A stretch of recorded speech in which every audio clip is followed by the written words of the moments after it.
وشین د قلم ملغلرې د غزل باب کې زور له یو نوی رنګ ورکوم په کتاوم غزل او ربه لاسونه مو نیولي تا ته د سولې وږي یو کټوی نشته دی.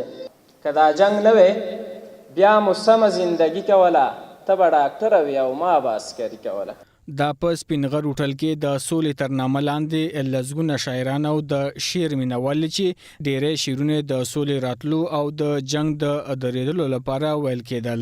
د دې مشاعرې چمتو کوونکي او ګډونوال ویل مشاعرې موخه په وسلوالو طالبانو غږ کول چې نور جنگ بس کړي او سوله وکړي.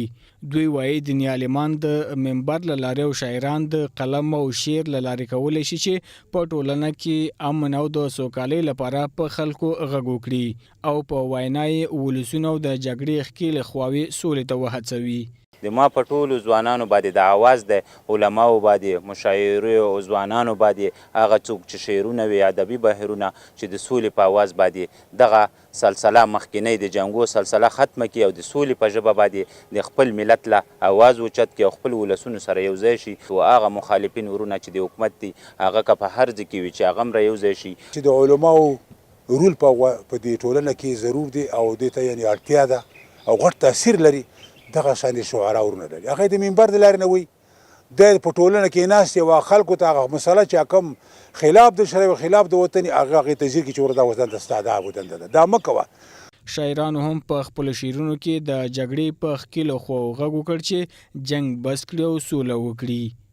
وشین د قلم ملغلرې د غزل باب کې زور له یو نوی رنګ ورکوم په کتاوم غزل خیال مې دومره غرق شو چې بیخي پکې ورکوم غزل. د دې دور د وختونو پاڼې واړوه، ژوند د نور زماشه د دردونو پاڼې واړوه.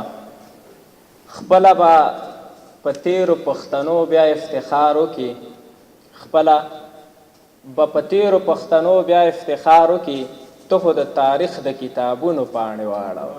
دا مشاعره په داسې مهال ترسره کیږي چې مشورتي لوی جرګې په غوڅ اکثریت له وسلوالو طالبانو وغوښتل چې تاوتریخوالی بند، جګړه پای ته ورسوي او روغه جوړه وکړي.